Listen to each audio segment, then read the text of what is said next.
what's going on, everyone? This is Austin from Calling Our Shot, and today we are going to predict the rest of the NBA season. What do I mean by that? We're going to predict MVP, Defensive Player of the Year, Sixth Man of the Year, Rookie of the Year, you name it, all the awards, as well as who I think will come out of the Eastern and Western Conference and clash in the NBA Finals. This video is highly controversial. I want you to leave your picks down below. Also, if you're new here, click that like and subscribe button. Man, we're trying to get up to 1,000 subscribers by my birthday, which is March 26th. So that's going to take a lot of work, but I know you guys can do it. Let's get into my predictions. And if you do not know, I did this video earlier on in the season, right at the beginning of the season with my picks. So I'll kind of reference some of those here, but let's get into them. And I'm going to start with some no-brainers, and it's going to be Rookie of the Year. I believe that's got to be LaMelo Ball. He's a Vegas favorite, minus 550 odds to win the Rookie of the Year award, and that's not a surprise. If he stays healthy, he will win this award. Anthony Edwards has been better of late, but it's his award to lose. LaMelo should be locked in. He should win it as long as he stays healthy. Cross your fingers. Hopefully he's all good. Same with Jordan Clarkson, Sixth Man of the Year. I don't see anyone challenging him. I believe Eric Gordon is in that conversation, but he started a good amount of games. So I think Jordan Clarkson and LaMelo are about as easy as it gets in terms of if you're putting money on them. But it shows in the odds, and that's why I'm going to start with those two. Moving on. And we'll save MVP and who I think will match up in the NBA Finals for later at the end. But we're going to move on to a controversial one. Ben Simmons as the Defensive Player of the Year. I know Rudy Gobert, that's his award, and he's won it 2 of the last 3 years. Giannis won it last year. But I think Ben Simmons gives you great odds. He's plus 260, and I think he has a chance. I mean, he's the second favorite to win the award. And I think that right now, when you look at Gobert, sure, I'm not taking anything away from him. Not saying that Ben Simmons is a better defender than Gobert, although Ben Simmons can guard more positions, and I think that's something that they will look into. Plus, you know the NBA, they always want to give awards to different people. I don't think they want to pick Gobert to win 3 of 4. I think Ben Simmons at plus 260. I think he's great value if you're going to be betting on it for like a futures bet. You know, when you look at the Sixers, they've been very dominant defensively, so have the Jazz, but you know, Ben Simmons can play guard relatively almost every single position. And, you know, as the Jazz, I think, will start to lose more games, I think that Ben Simmons might be able to climb these ranks and make it more of a pick-em into Gobert or Simmons. And I think Simmons would win those award votes. Just my thoughts. You know, the fans all love Simmons' defense, whereas Gobert gets a lot of slander on Twitter and in NBA Twitter. And I'm not saying that NBA Twitter just determines who wins awards, but Simmons has a good chance to win this Defensive Player of the Year if he can keep it up and keep playing outstanding defense on the perimeter, interior, you name it. He's been insanely good this year. Moving on to my most improved player. And, you know, right now it's Jeremy Grant. He's minus 210. But when I look at someone, I think Julius Randle has a good chance of winning this award. Plus 480. That's tremendous value. But when you look at what Julius Randle has done, and no disrespect to Jeremy Grant or even Christian Wood, who was, if you referenced my video at the beginning, Christian Wood was my pick to win Most Improved Player, and I probably would say he would win it if he wasn't out for the last, I don't even know, couple weeks, month. I mean, you look at Julius Randle. One, the Knicks are playing super well in the playoff contention. They're the 5th seed. If they make it into the playoffs, which I think they have a chance, there's no denying that Julius Randle would be there as their best player. But when you look at Julius Randle, plus 480 odds. So you bet $100, you'll win 480. That's insanely good value. But Julius Randle, up 19 to 23 points this year, from 9 to 11 rebounds this year, 3 to 5 assists, 5.5 assists, my bad. And then he's shooting so much better. You know, only 2% from the field different to 48%. But look at his three-pointer, 28 to 41% from 3. And he's just taken his game up a whole nother level. First-time All-Star. And no disrespect to Jeremy Grant. He's been insanely good this year. Great value on his contract. But when you look at today's March 9th, there is still talk that Jeremy Grant could be dealt. I know the Celtics were interested. There's talks he could be dealt, and that would immediately move him from top to he would go down near the bottom. I just don't think he's been tremendous this year. He's averaging, I believe, 23, 25 points a game. But, you know, he's doing it on the Pistons. The Pistons will have one of the, if not the worst record in the NBA.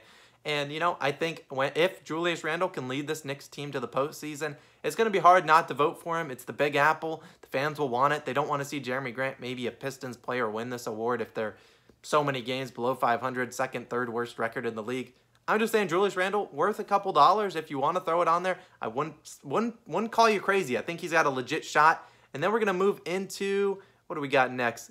We'll wait for my MVP pick in a second. Another good value pick. I think the Wizards to make the playoffs. They are plus 210 right now. They have the 21st hardest schedule remaining in the NBA. When you look at the teams that are above them, you got the Knicks, who could make the playoffs, could not. They're minus 110 to make the playoffs. I don't really know how they'll do the rest of the year.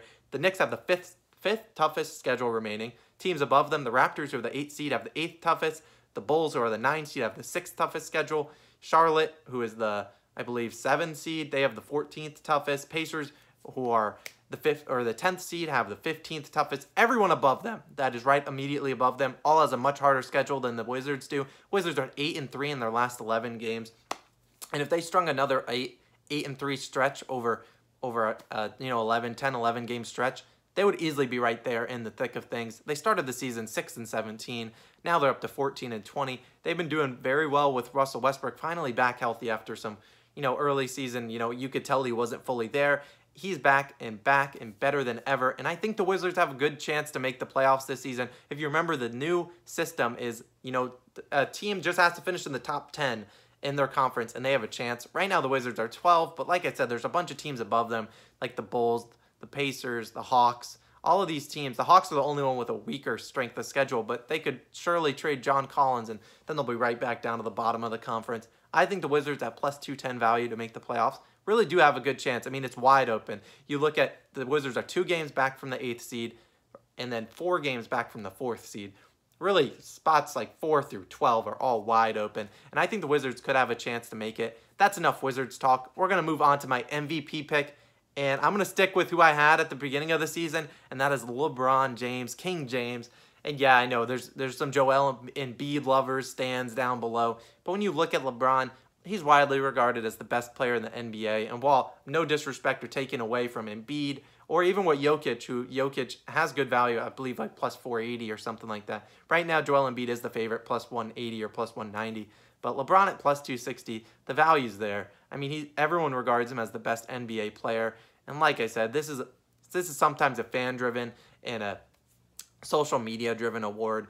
They know that LeBron's been kind of gypped and kind of stolen of some MVP awards in his last decade. He could easily have 2 to 5 more MVPs and no one would bat an eye. He's regarded as the best NBA player, and arguably if the Lakers had won a couple games to end the All-Star break, I know they're missing Anthony Davis, but if they had made and won some of those games, he would be the odds-on favorite. Not far off. I'm going to pick LBJ, who was my pick in the beginning of the season. Hopefully I can cash that one out this year. And then lastly, we're going to talk about the Lakers versus Bucks. I didn't do Coach of the Year off the top of my head. Tom Thibodeau's up there. Oh, Quinn Snyder. As I think about it, Quinn Snyder, he will win that award. I don't think there's anyone that can bat an eye or take that award away from him. And moving on into my final, who's going to match up in the NBA Finals?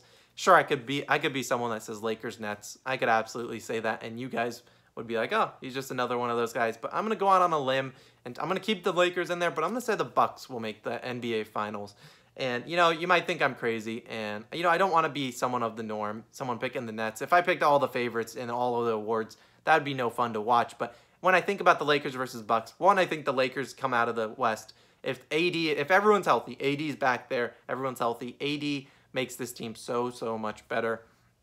And, I don't think the Jazz are really a legit threat to them out there. Nuggets are okay. Clippers are missing.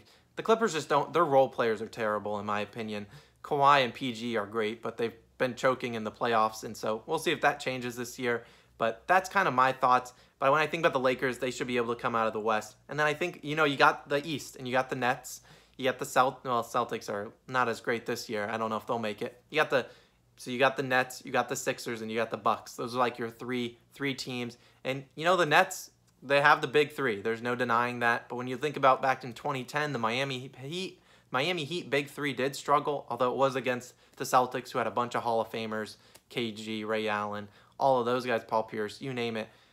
I do think this Bucks team could take the Nets. I mean, I know the Bucks have struggled in the playoffs recently, but this Bucks team, when you think about the Nets, they have no one that can stop Giannis. And they're not the type of team that I see triple teaming him and making someone else beat him. I think they'll let him play one-on-one, and he can just abuse them. But I am counting on the Bucks. The Bucks are going to need Giannis to step up and guard Kevin Durant. They're going to need Drew Holiday to step up and clamp James Harden or Kyrie Irving, and then just pray the other big three can, maybe Chris Middleton or someone can play some good defense. But I mean, this Nets team doesn't play an ounce of defense. And I think the Bucks with their three-point shooting, and if they can secure home court advantage, I think that could be a big change and a big swing. The Bucks have value at plus 280 to make the finals.